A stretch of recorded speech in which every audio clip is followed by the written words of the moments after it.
ارے اللہ کو چھوڑ دیا تم نے، نمازیں چھوڑ دی تم نے، حلال حرام کی تمیز، پہچان، علم نہیں ہے تمہارے پاس۔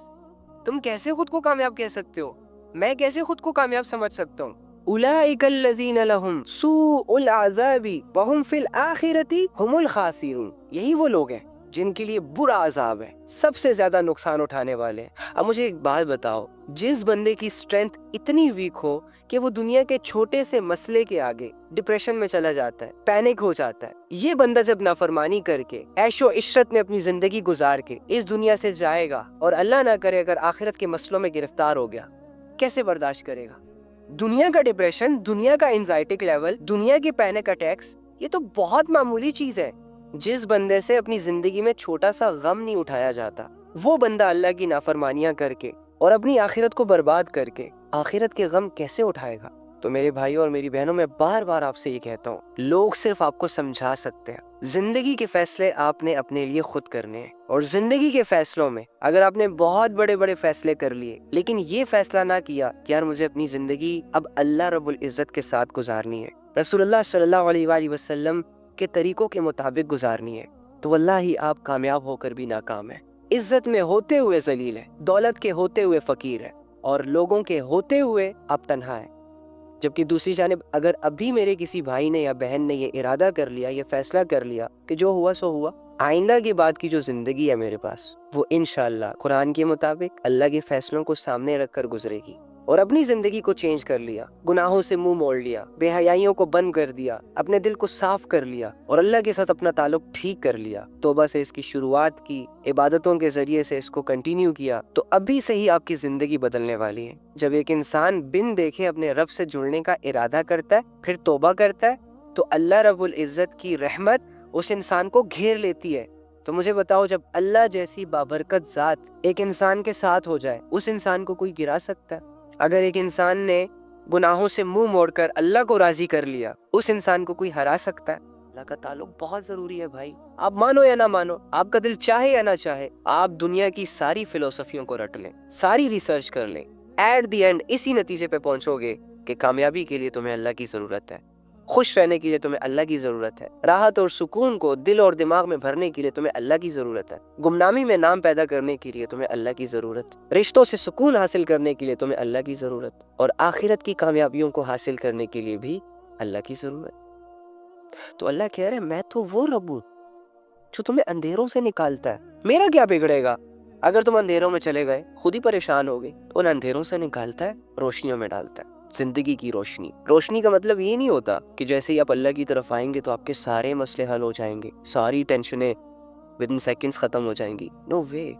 روشنی کا مطلب یہ ہوتا ہے، آرام اور سکون کا مطلب یہ ہوتا ہے، اللہ کے تعلق، اللہ کے نور کا جو اثر ہوتا ہے وہ یہ ہوتا ہے کہ ظاہراً آپ ایک پریشانی میں ہی ہوگے، ایک مشکل ترین حالت میں ہوگے، اپنے آپ کو اکیلا فیل کرو گے، لیکن ان ساری حالتوں کے باوجود بھی آپ گرو گے نہیں، آپ ہمت نہیں ہارو گے، آپ ڈی موٹیویٹ نہیں ہوگے، اور آپ کے اندر ایک طاقت ڈیولپ ہوگی اپنے حالات سے لڑنے کی۔ آج میں اور آپ اپنی پریشانیوں کو طاقتور، اپنی آزمائشوں کو طاقتور اور خود کو ویک سمجھتے ہیں، اپنے آپ کو غموں کے پہاڑ تلے دبا ہوا محسوس کرتے ہیں، حالانکہ اشرف المخلوق تو میں ہوں، اشرف المخلوق تو تم ہو۔ میں اور آپ تو اللہ کو ساتھ لے کر پوری دنیا کی حالت بدلنے کی طاقت رکھتے ہیں۔ یہ جو دنیا ہے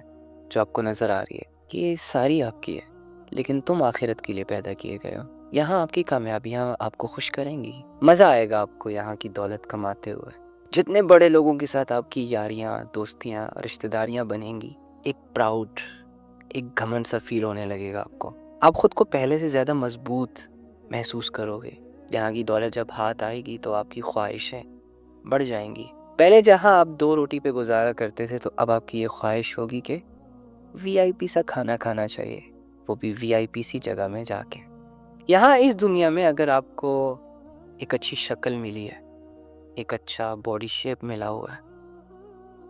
تو لوگوں کی نظریں آپ پر سٹک ہوں گی کچھ دیر کے لیے۔ یہ دنیا کی ایک فیک ریالٹی ہے جو اثر انداز ہوتی ہے دلوں پر، دماغوں پر۔ اچھا، اس فیک سٹف کا ایک بہت گہرا نقصان بھی ہوتا ہے، اور وہ یہ ہوتا ہے کہ آپ اصل ریالٹی جو ہوتی ہے، یعنی آپ یہ مقصد بھول جاتے ہو کہ آپ اس دنیا کے لیے نہیں بنے، اور جب آپ یہ بھول جاتے ہو نا کہ آپ نے مرنا ہے، یہ ساری چیزیں چھوڑنی ہے، کسی دوسری دنیا میں شفٹ ہونا ہے، اور ایک غیر مسلموں والا عقیدہ جب ڈیولپ ہو جاتا ہے آپ کے دلوں میں تو آپ اس دنیا سے محبت کر جاتے ہو، اور ساری برائیوں کی جڑ، ساری گمراہیوں کی جڑ، سارے گناہوں کی جڑ دنیا کی محبت ہے۔ جو بندہ دنیا کی محبتوں میں جتنا انوالو ہوگا وہ بندہ آخرت کے شوق سے، آخرت کی ریالٹی سے اتنا ہی دور ہوگا جب تک کہ یہ زندہ ہے، کیونکہ مرنے کے بعد وہ دنیا کے جو اس دنیا کی محبت میں بھلائی جا رہی ہے انسان کو سمجھ ہی نہیں آتی، اور اس کی زندگی ختم ہو جاتی ہے اور یہ ظاہری آنکھیں بند ہو جاتی ہیں۔ پھر وقت آتا ہے ریئل آنکھ کھلنے کا، جس سے آخرت نظر آئے گی، جس سے وہ دنیا نظر آئے گی جس دنیا کے بارے میں قرآن نے کھول کھول کر ہمیں بتایا۔ نبی صلی اللہ علیہ وآلہ وسلم نے بار بار ہمیں یہ ریئلائز کروایا کہ دیکھ امتی، یہ دنیا بڑی لذیذ ہے، اس کی محبتیں اٹریکٹ کریں گی، اس کی دولتیں بہلائیں گی، پھسلائیں گی، اس کی گمراہیاں تمہیں لے جائیں گی اپنے اندر، لیکن ان ساری چیزوں کو اصل نہ سمجھنا، لذتوں کے حوالے نہ ہو جانا، خواہشوں کو بے لگام نہ کر دینا۔ اب یہ ساری باتیں ہمیں بچانے کے لیے، اس آخرت کی دنیا میں کامیاب کرنے کے لیے اتری ہیں، ہم تک پہنچی ہیں۔ لیکن اگر میں دنیا کی محبت میں انوالو ہوں تو میرا آخرت کی زندگی سے کوئی لینا دینا باقی نہیں رہے گا۔ اگر میں لوگوں کی باتوں میں آتا ہوں کہ جن باتوں میں آنے کے بعد میں گناہوں کی طرف جاتا ہوں،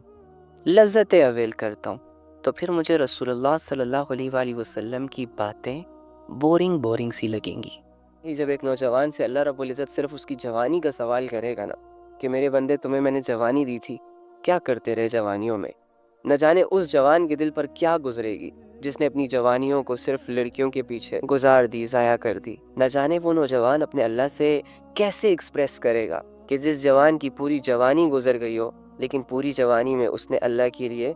ٹائم تک نہ نکالا ہو، لوگوں کی باتوں کو یاد رکھا، دنیا کو یاد رکھا لیکن اللہ سے بھاگتا رہا، لوگوں کو حاصل کرنے کے لیے نیند بھی گوا دی، پیسہ بھی لگا دیا، وقت بھی لگا دیا، لیکن پھر بھی لوگ ہاتھ نہیں آئے۔ اور وہ اللہ جو دو الفاظ پہ راضی ہو جاتا ہے، جو کہتا ہے کہ صرف دل میں ارادہ کر لو، باقی تیرے دل کو تیار بھی میں کروں گا، تجھے اپنی طرف آنے کا راستہ بھی میں دکھاؤں گا، تم صرف نیت کر لو کہ اللہ میں تیرا ہونا چاہتا ہوں، اللہ میں تھک چکا ہوں، یہ دنیا اور دنیا کے لوگ اور دنیا کی لذتیں مجھے تجھ سے دور لے کر جا رہی ہیں، اللہ میں جانا نہیں چاہتا، اللہ صبح آنکھ کھولنے سے لے کر رات کو آنکھ بند کرنے تک دنیا مجھ سے کھیل رہی ہے، لوگوں کے ہاتھوں کا ایک کھلونا بنا ہوں، لوگ آتے ہیں تھوڑی سی دیر کے لیے کھیلتے ہیں پھر چھوڑ دیتے ہیں۔ اللہ کچھ سمجھ نہیں آ رہی کہ زندگی کس رخ پہ جا رہی ہے، میں اپنے لیے اچھے فیصلے نہیں کر پا رہا، مجھے پتہ ہی نہیں ہے کہ تو کہاں ہے، مجھے پتہ ہی نہیں ہے کہ تو کون ہے، میں نے تو آج تک آپ سے اپنی فیلنگز ہی نہیں شیئر کی، میں نے تو آج تک آپ کو پکارا تک نہیں، احساس تو کرو، مان تو لو کہ تم اللہ سے دور ہو سکتا ہے اس احساس کے بعد تمہاری آنکھ رونے پہ مجبور ہو جائے، تمہارے دل میں ایک درد پیدا ہو جائے کہ واقعی یار اللہ ضروری ہے، اس بات کا غم نہیں لگا کہ اللہ ناراض ہے یا راضی ہے، اگر فکر ہوتی تو اللہ کی رضا مجھے خوش کر دیتی، میرے دل سے، میری زندگی سے ہر درد، ہر دکھ، ہر پریشانی کو یہ خوشی مٹا دیتی، اگر مجھے ایسا لگتا کہ اللہ مجھ سے ناراض ہے تو میری خوشیوں کو آگ لگ جاتی، میرا سکون برباد ہو جاتا، میرے دل کو چین نہ آتا تب تک کہ جب تک میں اللہ کو راضی نہ کر لیتا۔ لیکن وہی بات، لوگوں کی فکروں نے، دنیا کے غموں اور پریشانیوں نے تو ہمیں چاروں طرف سے گھیرا ہوا ہے، لیکن اللہ سے جڑے جذبات مر چکے۔ ارے یہ جوانیاں اللہ کو دو، ارے یہ ٹائم اللہ کو دو، کچھ سیکھ لو، کچھ پڑھ لو، کچھ کر لو۔ رات کی تنہائیوں میں جب تم یہ سب سوچ رہے ہوتے ہو نا کہ لوگوں نے ہرٹ کر دیا، میں بہت اچھا ہوں لیکن لوگ اچھے نہیں، میری زندگی کا کوئی مقصد ہی نہیں، مجھے کچھ سمجھ ہی نہیں آ رہا وغیرہ وغیرہ، کبھی نہ چاہتے ہوئے مصلی بچھا کر اس پر بیٹھ جاؤ اور دل کی گہرائیوں سے صرف اتنا کہو کہ اے وہ ذات جس نے مجھے پیدا کیا، اے وہ ذات جو میرے ساتھ ہے، جو مجھ سے بھی اچھے طریقے سے جانتا ہے، اے وہ ذات جو سب کی سنتا ہے، اے وہ ذات جو بے سہارا لوگوں کا سہارا ہے، اے وہ ذات کہ جسے جب کوئی جہاں سے جیسے بھی پکارتا ہے وہ اسے لبیک کہتا ہے، اے وہ ذات جو ٹوٹے ہوئے دلوں کو جوڑ دیتا ہے، جو عیب سے پاک ہے، جو برائی سے پاک ہے، جو بے وفائی سے پاک ہے، اے وہ ذات جو مجھے سمجھتا ہے، اے وہ ذات کہ جس کے سامنے جب کوئی خالی ہاتھ یا خالی دامن لے کر آتا ہے تو وہ اسے خالی ہاتھ واپس نہیں بھیجتا۔ اے وہ ذات کہ جس کے پاس لوگ آتے ہیں اپنی مجبوریاں لے کر، اپنی پریشانیاں لے کر، اپنے گناہ لے کر، لیکن بدلے میں ان سے یہ نہیں کہا جاتا کہ تم نے ایسا کیوں کیا، سمجھایا نہیں تھا تمہیں میں نے، نہیں، بلکہ ان لوگوں کے حالات ہی بدل دیتا ہے، گناہگاروں کو معاف کر کے بھیجتا ہے واپس، مشکلات اور پریشانیوں میں گھرے ہوئے لوگوں کے حالات بدل کر واپس بھیجتا ہے، جو کسی سے کچھ نہیں مانگتا بس صرف دیتا ہی رہتا ہے، جو کسی کا محتاج نہیں ہے، سب اسی کے محتاج ہے۔ ٹرائی تو کرو، پکارو تو صحیح محبت سے، اپنی اناؤں کو قربان تو کر کے دیکھو اللہ کے سامنے، پھر دیکھو اللہ تمہیں گندگی سے نکال کر پاک صاف زندگی کی طرف لے کر جائے گا، گناہوں کے اندھیروں سے نکال کر ہدایت کی روشنیوں کے سفر کروائے گا۔ ایک دفعہ بھروسہ کرو۔ نہیں، لوگوں کی پرواہ تو آپ نے بالکل بھی نہیں کرنی۔ جب بھی آپ اللہ کی طرف آئیں گے نا، شیطان کچھ لوگوں کا استعمال کرنا سٹارٹ کر دے گا، لوگوں کی وجہ سے آپ کو پریشان کرنے کی کوشش کرے گا۔ کوئی آئے گا آپ سے کہے گا اچھا اتنے عرصہ تو گناہ کرتے رہے یا کرتی رہے اور اب جا کے تم اللہ والے بن گئے، اب تم نے بڑا عزت اور بڑا حیا والا لباس پہن لیا۔ آپ نے ان کی باتوں کو بالکل سر پہ سوار نہیں کرنا، کیونکہ آپ کا یہ جو چینج ہے وہ لوگوں کے لیے نہیں ہے، وہ لوگوں کو دکھانے کے لیے نہیں ہے، وہ اللہ کے لیے۔ آپ کی یہ خواہش نہیں ہے کہ میرے بدلنے سے لوگ مجھ پر پھول برسائے یا لوگ مجھے اپریشیٹ کریں یا لوگ میری تعریفیں کرنا سٹارٹ کر دیں۔ ارے آپ اللہ کے لیے چینج ہوئے ہو نا، تو اللہ آپ کو اپریشیٹ بھی کرے گا، آپ کو عزت بھی دلائے گا اور آپ کو دنیا اور آخرت کی کامیابیاں بھی دے گا۔ لوگوں کو آپ نے مائنس کرنا ہوگا، لوگوں کی فکر نہیں کرنی ہوگی، لوگوں کی یہ نہ ہو کہ لوگوں کی باتوں کی وجہ سے آپ اللہ کے راستے کو چھوڑ دیں، تو پھر تو شیطان جیت جائے گا، آپ ہار جائیں گے۔ آپ کا وہ فیصلہ جو آپ نے اللہ کے لیے کیا تھا، اسی فیصلے سے آپ لوگوں کی وجہ سے پیچھے ہو گئے۔ تو لوگ کہتے ہیں کہ 20 سال تو تم نے یہ کیا، وہ کیا، فلاں کیا، اب جا کے نمازی بن گئے اور اب جا کے ہمیں لیکچرز دے رہے ہو۔ لوگ نہیں سمجھتے نا آپ کو پراپر طریقے سے، ایسے لوگوں کے اندر شعور نہیں ہوتا، ایسے لوگوں کے اندر اپریشیٹ کرنے کا مادہ نہیں ہوتا، تو ان کی باتیں کہیں آپ کو ڈی موٹیویٹ نہ کر دیں۔ آپ نے جو فیصلے اللہ کے لیے کیے ہیں نا، ان فیصلوں میں پھر لوگوں کو مداخلت کرنے کی اجازت نہ دیں۔ اگر آپ نے اللہ کے لیے سٹارٹ کیا نا، تو پھر اسے اختتام تک بھی اللہ کے لیے لے کر جائیں۔ یہ نہ ہو کہ آپ 2 قدم اللہ کے لیے آگے بڑھیں تو لوگوں کی باتوں کی وجہ سے 4 قدم پھر پیچھے ہو جائیں، پھر 6 قدم آگے اٹھائیں اللہ کی خاطر، اللہ کی رضا کی خاطر، اللہ کی محبت میں، لیکن لوگوں کی سو کولڈ باتوں کی وجہ سے پھر 8 قدم پیچھے ہو جائیں۔ سو ایسا نہیں کرنا۔ آپ اگر چینج ہوئے ہو تو اللہ کے لیے ہوئے ہو۔ آپ پہلے بے حیائیوں میں انوالو تھے، اب آپ نے حیا کا سفر شروع کیا ہے تو لوگوں کے لیے نہیں کیا، اللہ کے لیے کیا۔ آپ پہلے گناہوں میں تھے، اب آپ نے گناہوں سے توبہ کر لی،